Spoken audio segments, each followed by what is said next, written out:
Hello बच्चों, let's read the question. The question says, a nucleus moving with a velocity v emits an alpha particles. Let the velocities of the alpha particles and the remaining nucleus v1 and v2. Okay, and their masses be m1 and m2. Okay, तो यहाँ पर हमसे a में बोला गया है कि v vector, v1 vector and v2 vector, मतलब कि यहाँ पर हमें ये a, b, c और d ये हमें बताना है कि v vector, v1 vector, v2 vector must be parallel to each other.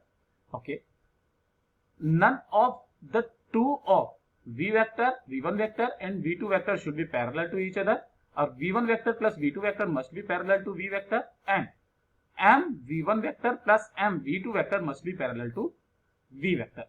तो ध्यान से देखिएगा बेटा, जो हमारे पास में यहाँ पर ये दिया गया था न्यूक्लियस. ओके, ये न्यूक्लियस जो है हम लोग नॉर्मली जो है वो टूट रहा है, तो मतलब हमारे पास में जो है ना एफ एक्सटर्नल ये कितना है, 0 है. मतलब क्या लगा देंगे बच्चों, from conservation of linear momentum, है ना, conservation of linear momentum.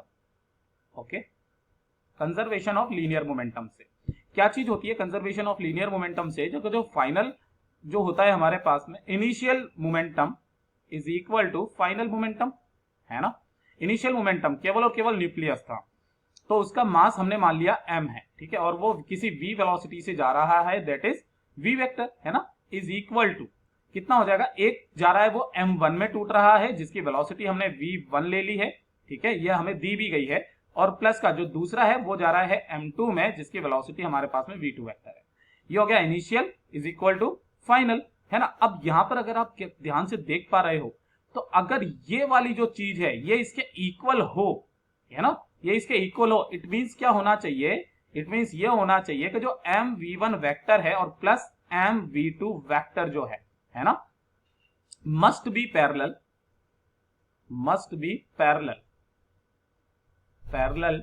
To v vector, तभी तो जाकर के ये वाली चीज को सेटिस्फाइड करेगा.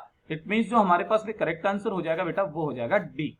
तो जो आंसर हो जाएगा यहां पर वो हो जाएगा हमारे पास में D. Okay, that is D not a, है ना, दैट इज डी. ओके, तो चलिए इसको हाईलाइट कर देते हैं एक बार, इससे भी आपको थोड़ा सा क्लेरिफाई हो जाएगा. D is our correct answer. यहाँ पर ये वाली चीज, और ये किस तरीके से हुआ, ये इस तरीके से हुआ है, ठीक है बेटा. किसकी वजह से हुआ है, कंजर्वेशन ऑफ लीनियर मोमेंटम की वजह से हुआ है. I hope you understood it well. All the best.